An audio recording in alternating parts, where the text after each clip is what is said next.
Olá, tudo bem? Sejam todos bem-vindos ao resumo da lição da Escola Sabatina, aqui da Igreja Adventista do Cachoeira, Curitiba. E eu tenho comigo aqui uma convidada mais que especial, que é a minha esposa, Denise. E antes de mais nada, nós vamos dirigir uma prece ao nosso Deus. Você faz a oração? Santo e eterno Deus, te agradecemos, Pai, pelas bênçãos já derramadas.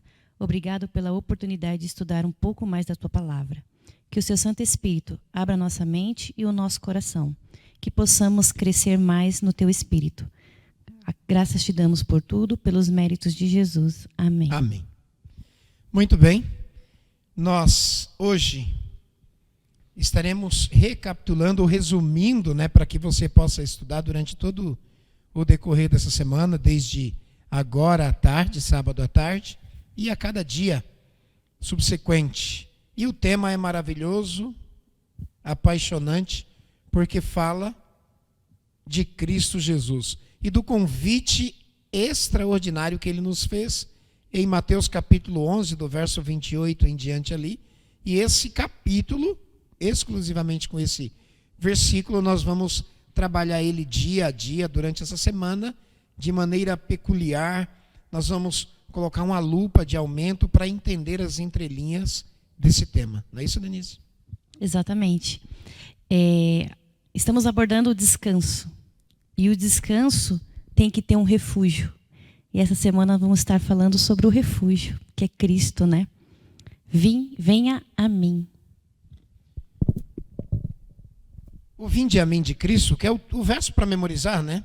Aqui diz: venham a mim todos vocês que estão cansados e sobrecarregados, e eu vos aliviarei. Isso está numa linguagem mais moderna, mais atualizada, mas não foge do contexto original, quando Jesus faz esse convite sublime de virmos a Ele.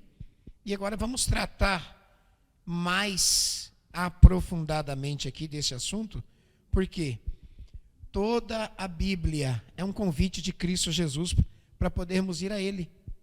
Não é isso? E o que Jesus quer dizer quando Ele convida um pecador para ir a Ele?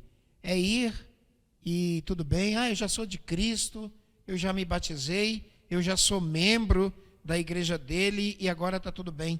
Em síntese, Denise, eu creio que toda a humanidade vive cansada, mas não sabe disso, né? Na verdade, é profético, né? Nós estudamos no livro de Apocalipse que o tempo iria ficar curto, né? Ele iria ficar cada dia mais curto. E realmente, nós podemos ver isso durante o dia, né? O dia está começando bem tarde e está finalizando bem cedo. Temos poucas horas para poder aproveitar. E ainda assim, nos dias que nós temos da correria do dia a dia, o trabalho, a família, os estudos e toda aquela nossa rotina, nos causa um cansaço, nos causa o sobrecarregado, e ainda assim nós precisamos de um descanso. Nós temos o descanso sabático, mas não somente o descanso sabático, nós temos que ter o descanso em Cristo. Exatamente. E a ênfase é no descanso espiritual, né? Porque você pode parar de trabalhar, tem pessoas que têm a semana inglesa, tem pessoas que trabalham de segunda a sexta-feira e tem o sábado e domingo livres, mas nem por isso quer dizer que essas pessoas descansam, né? Essas pessoas usam o final de semana para bebedeira, para confraternização entre familiares, para churrascos e assim por diante. Então, embora se ausente do trabalho, não é um descanso efetivo, não é? Porém, o descanso aqui citado é o descanso espiritual, aquele colocar o fardo da vida sobre os ombros daquele único que pode resolver essa nossa situação, né? O domingo vai tratar desse assunto. Exatamente, exatamente. E por mais incrível que pareça, embora eu acabei de falar que os nossos dias estão sendo abreviados, ainda assim não faz parte só dos últimos dias. Ao estudar aqui o domingo, e eu vos aliviarei, nós vemos que isso já existia na época de Jesus, né? E Jesus estava ali para trazer aquele alívio, não só o alívio diário, mas o alívio também das doenças. As pessoas procuravam a Jesus, as pessoas necessitavam estar na sua presença. Tinha um contexto ali da Galileia, né? indo para sua casa. Jesus viveu boa parte da sua vida lá na Galileia, e ele estava de retorno para casa e fez esse convite, e tem um contexto ali, Denise, o motivo principal do vir a mim, do que Jesus estava se referindo. Ele olhando para aquela multidão e vendo sobre elas o fardo, né, do pecado, das angústias da vida. Qual foi a mensagem central dele? Além do descanso diário, Jesus queria dar um descanso espiritual. As pessoas necessitavam se sentir perdoadas, as pessoas necessitavam se sentir aliviadas e também elas precisavam se sentir muitas vezes até confrontadas, né? Nós estudamos aqui na lição que Jesus não bajulava ninguém. O nosso mestre repreendia, comparava com Sodoma, com Gomorra, né? com os povos do passado, né? Exatamente. Eu gostaria de ler esse trecho porque eu achei bem interessante. Jesus não bajulava ninguém. Se nós finalizarmos aqui, fica estranho, né? Puxa, mas Jesus era mau, Jesus era metido, né? Mas não. Ele colocava o dedo na ferida, ele se associava com as pessoas rejeitadas, com as pessoas erradas, mas ele tinha uma finalidade, né? Sempre que Cristo se aproximava, ele tinha um propósito, e sempre o propósito era de salvar. E esse propósito de salvar vinha com um alívio. Você vê em Provérbios, o conselho de Provérbios é: não ande com delinquente, não ande com homem vil, com homem mau, para que você não possa se enredar por suas veredas e cair na mesma armadilha que ele. Agora, parece um paradoxo, parece uma contradição, né? A Bíblia nos aconselha a não andar, mas Jesus andava com essa classe de pessoas, né? E onde que está o diferencial? A diferença é que Jesus era luz. Jesus não andava com essas pessoas para ser influenciada por elas. Pelo contrário, ele era para influenciá-las. Ele era um influenciador. Exatamente, então. Exatamente. A capacidade de Jesus de descanso era fundamental em sua divindade e sua unidade com o Pai.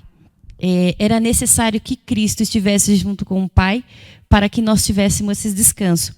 Antes de ir a Cristo para descarregar nossos fardos, precisamos entender que não podemos levar sozinho. Não adianta nós diariamente buscarmos a Deus e não entregar os nossos fardos. A vida cristã é uma vida difícil. Não é fácil ser cristão, porque nós andamos na contramão do mundo. Então nós precisamos sim entregar, confiar de que Deus vai se encarregar dos nossos fardos. Exatamente. Você vai no Evangelho de Lucas, você vai observar que Jesus se deparou com uma mulher que há 18 anos ela andava envergada, completamente envergada, como um anzol. Ela não conseguia olhar acima do joelho das pessoas, ela olhava sempre para o chão, para os pés. E Jesus restabeleceu aquela mulher. Ele foi num determinado tanque onde se acreditava que o anjo agitava as águas, e aquela pessoa estava cansada daquela vida há 38 anos. E Jesus disse que ela levantasse, e de um salto aquela pessoa se restabeleceu. E se formos enumerar, são tantas as circunstâncias, né? Uma mulher com fluxo de sangue há 12 anos, estava cansada da vida que levava e tocou na veste de Cristo. É desse tipo de descanso que nós estamos falando. Quem sabe agora está nos vendo alguém que está cansado do fardo da vida. Tem pessoas que já perderam a esperança, né? E Jesus, ele de forma imperativa, ele diz: vem a mim, vem a mim. Eu tenho a solução para o seu problema. Mas é necessário que a tranca da porta do coração seja destravada, e ela é só para o lado de dentro. Somente você pode abrir a porta do coração para que Jesus entre. É isso, não é, Denise? Isso é necessário humildade, né? Quando nós olhamos para nós mesmos e entendemos que nós somos finitos, somos limitados, nós conseguimos entregar, nós conseguimos descansar, nós conseguimos estar à vontade de que Deus, Cristo Jesus, através de Cristo Jesus, vai resolver sim os nossos problemas e nos trazer o grande alívio. Então, segunda-feira, Denise, me ajude aqui. Segunda-feira diz: tomem sobre vocês o meu jugo. Já parou para pensar? Estudou a lição? Está recapitulando? Está acompanhando o resumo da lição aí? O que é jugo? O que você entende por jugo no contexto histórico judaico? no contexto rural e jugo no contexto bíblico. Vamos trabalhar esse tema? Jugo. Vamos sim. Deixa eu só me fazer uma introdução. Certa vez eu estava fazendo evangelismo e uma mulher muito caprichosa, ela levou um jugo, desse jugo que se põe sobre os animais. Uma madeira curvada, côncava, que tem umas travessas que limitam e coloca-se sobre o animal. E, Denise, jugo, o jugo dito da Bíblia, né, aquele que se põe sobre os animais, pode ser posto sobre animais diferentes ou tem que ser uma classe específica de animal? Eu posso usar um boi e um cavalo para usar o jugo? Como que funciona isso daí? Não, na verdade tem que ser animais da mesma espécie e com o mesmo biotipo, né? Mesmo peso. E não sei se você fala, eu falo, mas é interessante que quando Jesus fala que ele divide esse jugo, ele está dizendo, vamos juntos? Exato. A luta é nossa, nós vamos conseguir. O meu jugo é leve, venha, entregue, que nós vamos carregar juntos. Há um comentário na lição, lá no finalzinho da lição, depois da sexta-feira, você vai observar que lá se comenta que existe uma lenda, entenda bem, extra-bíblica, né, está fora da Bíblia, mas que Jesus foi carpinteiro da sua infância até os 30 anos de idade. Quando ele completou os 30 anos, ele largou a carpintaria, dobrou o seu avental e saiu, porque ele ouviu que o seu primo João estava batizando, e ele foi ali e João o batizou, em resumo da história. Então, Jesus disse o que está em Marcos. Marcos, ele diz assim, se eu não me engano, Marcos capítulo 1, verso 18. Não recordo exatamente o texto, mas eu sei que o verso é o 18, né? Ele diz assim, o tempo está cumprido e o reino de Deus está próximo. Arrependei-vos e crede no Evangelho. O tempo que ele se refere a profecia de Daniel se cumpriu, o ungido foi batizado, que sou eu, e o reino de Deus chegou até vocês. Eu cumpri, abandonei a carpintaria e agora estou entrando em missão. Porém, é nesse período da carpintaria que a lenda conta que Jesus, ele fabricava determinadas e várias coisas, né?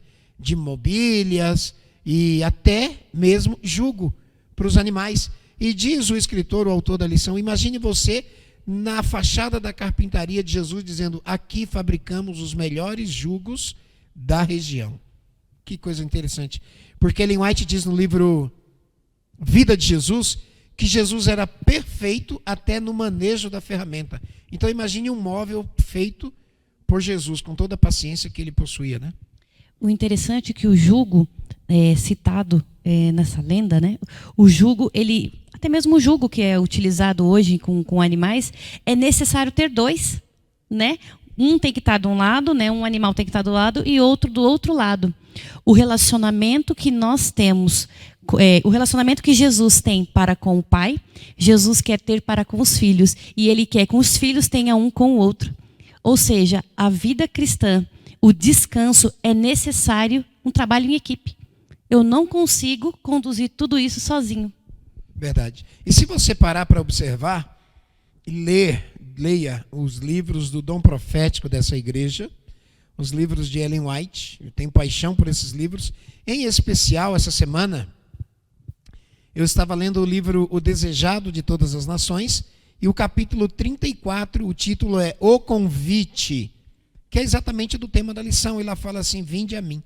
E nesse convite de Cristo Jesus, quando ele convida as pessoas para irem a ele, lá Ellen White ela especifica e fala assim, olha, o jugo é a lei de Deus.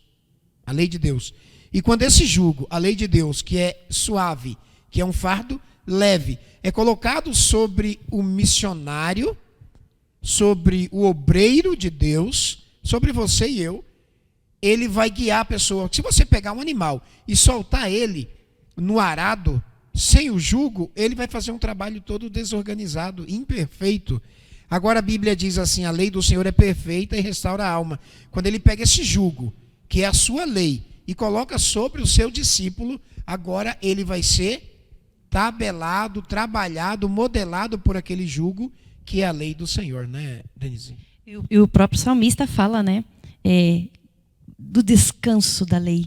eu posso meditar nela de dia e de noite. Ou seja, é algo benéfico, é algo bom e é algo prazeroso. Descansar é bom, né? Nós mulheres gostamos muito de dormir. Não tem coisa boa, né? Eu gosto bastante de dormir. Então, não tem coisa melhor do que o descanso, mas além do que dormir, melhor do que dormir, é poder descansar num Deus que Ele vai cuidar dos mínimos detalhes até grandes coisas. Muito bem. Esse descanso ele é fantástico. E dentro desse contexto da lei, essa lei, deixa eu me lembrar o texto aqui, João, capítulo 6, verso 38, Jesus diz lá que ele veio não para fazer a sua própria vontade, mas a vontade daquele que lhe enviou. Imagina, fazer a vontade do Pai, ele diz, João capítulo 6, no versículo 38. Agora no Salmo 40, versículo 8, o que o salmista diz? Agrada-me fazer a tua vontade, ó Deus meu, dentro do meu coração está a tua lei. Perceberam? Julgo a lei. Jesus veio fazer a vontade do Pai, e ele diz no Salmo 40, verso 7, olha, no princípio do rolo, do livro, dos Salmos, está escrito sobre mim, e eu vim para fazer a tua vontade, e dentro do meu coração está a tua lei. E se formos parafrasear mais textos aqui, que nos vem à cabeça, nesse momento, quando você vai a João capítulo 15, versículo 10, por exemplo, lá diz assim, se vocês guardarem a minha lei, vocês permanecerão no meu amor, assim como eu guardei a lei do meu Pai e no seu amor permaneço. Percebeu? A questão do jugo, a lei de Deus, ela nos dá um norte. Se parafrasearmos mais ainda, a gente vai para Isaías capítulo 30, verso 21, que diz assim, vocês ouvirão por detrás de vocês uma voz dizendo, esse é o caminho, andai por ele, não se desviando nem para a esquerda e nem para a direita. Louvado seja Deus por isso, né, Denise? Amém, amém. Meditando aqui no verso, no estudo de terça-feira, confesso que é um pouco difícil, mas não é impossível. Trabalhar, sou manso e humilde de coração.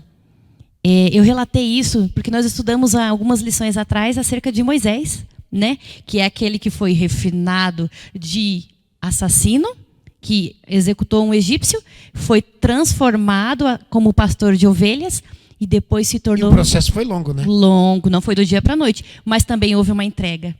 Assim que ele se encontrou com esse Deus, ele se rendeu e aceitou. E o bonito se tornou um grande intercessor. Mas para isso, precisou ter o quê? Uma humildade de coração. Nós precisamos reconhecer. Nós precisamos olhar para nós mesmos e ver a nossa atual situação. Sem hipocrisia. Falar, olha, eu sou assim. Essa entrega é diária. Senhor, eu sou assim, eu sou assim, eu sou assim. Transforma o meu coração, transforma o meu caráter, para que eu possa desfrutar e descansar. Porque muitas vezes somos limitados de receber certas bênçãos por causa do nosso jeito, né? Do nosso caráter.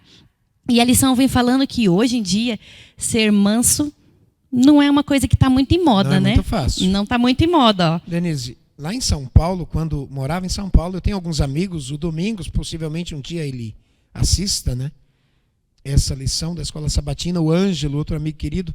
Mas o Domingos, quando nós demos estudo bíblico para ele, batizou-se ele, a esposa e os filhos, ele disse assim, gente, quando eu entrei na água, eu aprendi que quando a gente se batiza, a gente é transformado. Quando eu me batizei, que saí do tanque, eu corri para o espelho e olhei e disse assim, nossa, mas não mudou nada, eu continuo sendo a mesma pessoa, porque a verdadeira transformação no reino de Deus é do interior para o exterior, né? E ser manso, eu me lembrei, eu sou nordestino, sou pernambucano, e por natureza a gente tem um temperamento muito como de Pedro, agitado, nervoso, bravo, né? E um dia, eu lendo a Bíblia, eu me deparei com Mateus 5,5, as bem-aventuranças, e lá diz assim, bem-aventurados os mansos, porque eles herdarão o reino de Deus. E eu parei e fiz uma reflexão, uma introspecção, e falei, gente, se eu não mudar, se eu não aprender a ser manso, eu não vou para o céu. E a partir daquele momento, algumas mudanças foram sendo feitas na minha vida, com a permissão minha, por meio do Espírito Santo, né? Moisés, ele teve 3 períodos, Denise, de 40 anos, né? Os primeiros 40 anos dele passou no Egito, ele aprendendo a religião egípcia, a língua egípcia, a ciência egípcia. Com 40 anos ali houve aquele problema dele com a morte de um egípcio, ele teve que fugir, No deserto passou 40 anos nas terras de Midian, aprendendo a se tornar o quê? Manso. Né? E o que a Bíblia diz de Moisés?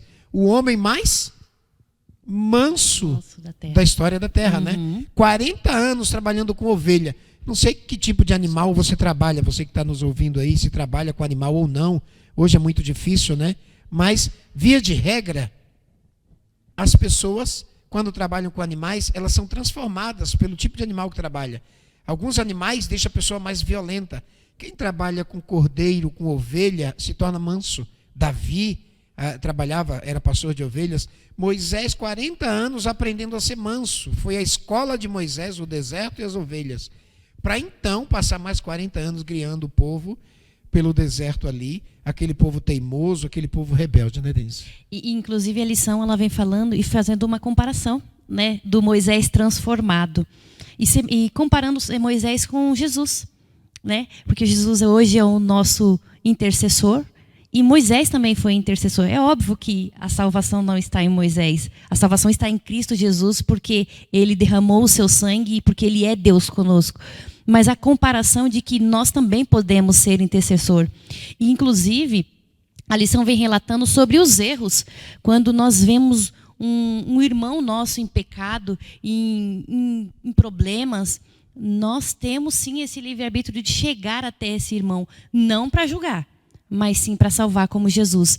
Um relato de Ellen White fala assim, eu não estou me recordando agora, fala assim, Jesus sempre se aproximava das pessoas com carinho, com amor. E quando ele ia corrigir uma pessoa, ele sempre corrigia com lágrima nos olhos. Isso é lindo, saber que o meu advogado, ele está preocupado em me salvar. Ele está preocupado em não me criticar. Jesus não é acusador. Jesus é o nosso advogado, é o nosso intercessor, é o nosso amigo. O nosso refúgio está nele. Amém.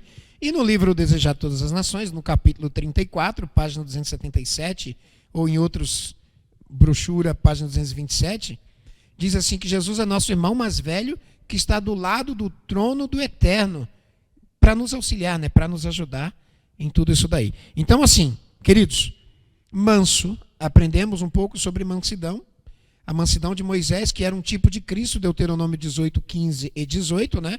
E Jesus disse para Moisés, e Moisés disse para o povo, do meio de ti e dos teus irmãos suscitarei um profeta semelhante a ti. Estava se referindo a Cristo Jesus. Então Moisés era um tipo de Cristo ali. Agora, Denise, o tempo é nosso inimigo. Quarta-feira, meu jugo é suave. O que a lição tem nos ensinar aqui? A lição ela vem fazendo uma comparação aqui com os pais e os filhos, né? Em que as crianças estão querendo ali andar, estão querendo andar e a criança está segurando a mão do pai. Você, inclusive, usa essa ilustração, está segurando a mão do pai, de repente ela quer soltar e ela anda e ela cai. E assim ela vai fazendo frequentemente.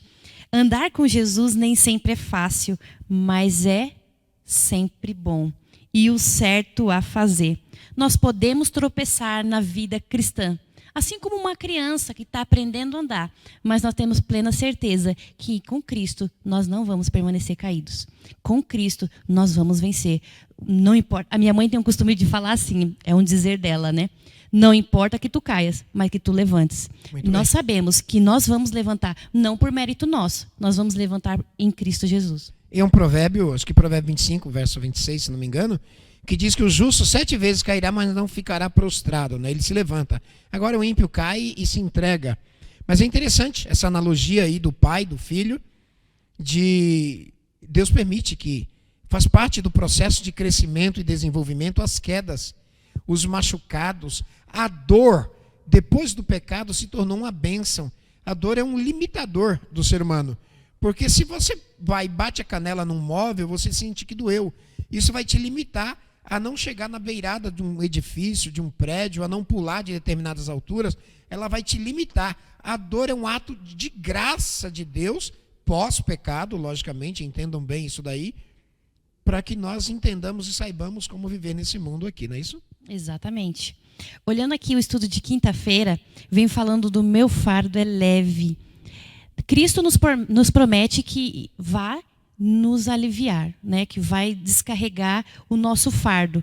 Mas não necessariamente que Cristo Jesus vem através dele. Muitas vezes ele utiliza algum irmão. Ele usa pessoas. Né? Ele No caso usa. de Moisés, ele usou quem? Jetro, usou seu sogro. Não né? é o Jetro da igreja. Né? Usou o seu sogro, que foi uma pessoa muito sábia e deu uma instrução para Moisés muito importante e que fez toda a diferença, porque Moisés ele era o juiz e tinha que julgar todos os casos, casos pequenos, casos médios e casos grandes. Então Jetro veio ali com a sua E ele sabedoria. ficava o dia inteiro, né? De manhã à Sim. noite. E Jetro veio ali com a sua sabedoria e disse: divida. É tão interessante, irmãos, que essa divisão de cargas, de regimento de leis, ela é utilizada hoje. Nós temos o STF, nós temos o STJ, nós temos a Justiça Comum, nós temos a Justiça Federal, a Justiça Civil, porque tudo dividido, cada um na sua esfera. A sua competência ali, né? Muito bem. E também na família, né? Tem o guardião da casa, o líder, o sacerdote, a esposa, a sacerdotisa, os filhos. É como se fosse um castelo, né? Tem o rei, a rainha e as princesas e príncipes ali. Cada um com a sua função determinada, cada um com os seus deveres e também com os seus direitos constituídos ali. Não é isso? Exatamente. E olhando aqui na lição, nós vemos que isso também acontece na igreja, Robson. A igreja é um corpo. Exatamente. A igreja precisa também ser dividida em funções. Não é que um é melhor que outro, é que todos são importantes. Se aquele dedinho, tanto o dedinho como o coração, como os olhos, como a boca, cada membro, cada um com a sua atividade faz parte do corpo de Cristo. Paulo faz uma analogia assim, né? Porque eu não sou pé, porque eu não sou boca, porque eu não sou cabeça, eu não vou fazer determinada coisa. O pastor é o líder máximo no corpo da igreja aqui, é o representante de Cristo junto com a sua igreja, que a igreja é o corpo, né? Mas dentro daqui da igreja, nós temos o pastor, temos os anciãos, temos os departamentos, temos as pessoas dos departamentos infantis, jovens, adultos. Se cada um desempenhar bem a sua função, a igreja vai ter um bom e um perfeito andamento, né? Mas se corpo saudável. É um corpo saudável. E se sobrecarregar apenas uma pessoa, aquele órgão vai ficar doente. Exato. Imagina se você, com duas pernas, começar a andar só com uma perna saltitando. Saltitando, você vai sobrecarregar a perna, as articulações, a coluna, porque Deus nos fez bípedes, né? 2 pés, para nós dividirmos ali a carga. E nos deu um coração para jogar o sangue para todo lugar, o cérebro para articular e para trabalhar e administrar tudo isso daí. Assim é a igreja de Deus. E quando ele fala que o fardo dele é leve, nós somos. A Bíblia tem uma analogia, e Tiago fala isso. Suportai-vos uns aos outros, né? Quem que é o forte? É aquele que suporta ou que está sendo suportado? O forte é o que suporta. A pessoa está fraca, então você é forte, sustenta aquela pessoa, ajuda, divide o fardo daquela pessoa. Em Provérbios 24, do 10 a 12, é um texto que eu gosto muito, o livro de Provérbios em si, mas diz assim, olha, se você se mostrar fraco no dia da angústia, verdadeiramente tua força é pequena. Fortalece os joelhos trementes, as pessoas que estão fracas. E se você disser para mim, Deus diz, eu não sabia, por acaso aquele que tudo vê não está observando as suas atitudes? Então essa é a ideia de Deus, né? Hoje, o ano bíblico do desbravador, o capítulo 4, o capítulo 10 do livro de Provérbios fala sobre isso. Você, sempre que estiver ao seu alcance, seja uma bênção para o seu semelhante, né? Exato. E, na verdade, nós podemos comparar também, além de ser um corpo, nós podemos comparar com um exército, né? Exatamente. Nós somos o exército de Cristo, somos soldados, somos embaixadores, somos nação santa, tem várias nomenclaturas, mas somos um exército. E nós sabemos que no exército, como que funciona? Quando tem aquele soldado ferido, quando tem aquele soldado abatido, o outro vem e carrega até o final. E assim tem que ser a nossa vida cristã. Carregar o outro, carregar o colega. Se aquele corpo está doente, se aquele membro está doente, geralmente quando eu machuco o dedo ou machuco alguma parte do corpo, todo o corpo manda anticorpos para sarar aquele membro doente. Exatamente. A igreja tem que ser da mesma maneira. Se existe algum corpo, algum pedaço do corpo que está doente, toda a igreja é responsabilidade de todo o corpo de Cristo se unir para sarar aquela parte que está doente, para que ela possa ser um corpo saudável, porque um corpo saudável, ele transmite bênção para outros. E não incomoda, né? Exato. E para as considerações finais, queridos, na sexta-feira aqui, aqui vem falando o seguinte, ó. Quando tem pessoas que reclamam da vida, reclamam de tudo, né? Quando acharem difícil o seu trabalho, quando reclamarem das dificuldades e provas, quando disserem que não têm força para suportar a tentação, que não conseguem vencer a impaciência e que a vida do cristão é uma obra que exige muito esforço, e sejam certos de que não estão levando o jugo de Cristo, estão levando o jugo de outro senhor, ou seja, de Satanás. Se você, eu já te dou a palavra, Denise, deixa eu só não fechar o pensamento aqui. Se você reclama de tudo, tudo está difícil, tudo está ruim, é difícil ser crente, é ruim isso, é ruim aquilo, o fardo que está sobre você não é o fardo de Cristo, é o fardo de Satanás. Porque Paulo, ele dizia assim, eu me glorio nas fraquezas, eu sinto prazer no sofrimento, porque Cristo sofreu muito mais do que eu. Então, Paulo dizia assim, para mim o viver é Cristo e morrer é lucro, né? Só fazer uma consideração para fazer um adendo que você fez Deus aceitará cada um dos que chegam a Ele, confiando inteiramente no seu mérito de Salvador crucificado. No meu ou no mérito dele? No do Senhor. No dele, no seu mérito, no mérito de Cristo. Então, quando você lança sobre ele as suas ansiedades, as suas preocupações, o seu fardo, Jesus é o carregador de fardo por excelência. Foi para isso que ele veio ao mundo, porque nós todos estamos doentes. O vírus do pecado está em nós. O câncer do pecado está intrínseco na vida da humanidade. E o que ele oferece para mim e para você? Cristo Jesus. Alívio, descanso, jogar sobre ele, porque o fardo dele é leve, é suave. Ele quer você saltitando de felicidade e não vergado sob o peso da culpa, da impaciência, dos reclamos da vida, né, Denise? Denise, suas considerações para nós finalizarmos. A lição deixa muito claro que necessitamos de Cristo para poder descansar. Necessitamos reconhecer que precisamos dele, porque sozinho nós não conseguimos. Mas sabemos que ao deixar e depositar nele todas as nossas ansiedades, ele tem cuidado de nós. Louvado seja Deus. E eu termino com João capítulo 15, verso 5. No verso 1 ele diz que ele é a videira e nós somos os ramos. Mas no 5 ele diz assim, olha, sem mim nada podeis fazer. Você não consegue entrar nem sair, levantar nem deitar, porque ele é a figura cosmológica, ele é a porta. Sem ele você não entra ou sai de lugar algum. Ele é o caminho, sem ele você não vai a lugar algum. Ele é a verdade, sem ele você fica perdido em meio às mentiras desse mundo, né? Ele é a vida, sem ele você está morto. Por isso que temos que lançar sobre Cristo toda a nossa ansiedade. Que Deus abençoe a você, que o resumo dessa lição possa ser uma bênção para você, que você possa curtir, compartilhar com outras pessoas e você vai estar fazendo aquilo que Cristo pediu. Compartilhe para que outros conheçam a verdade de Cristo Jesus, do descanso para a humanidade, né? Que Deus abençoe a mim, a você, a todos nós, em nome de Jesus.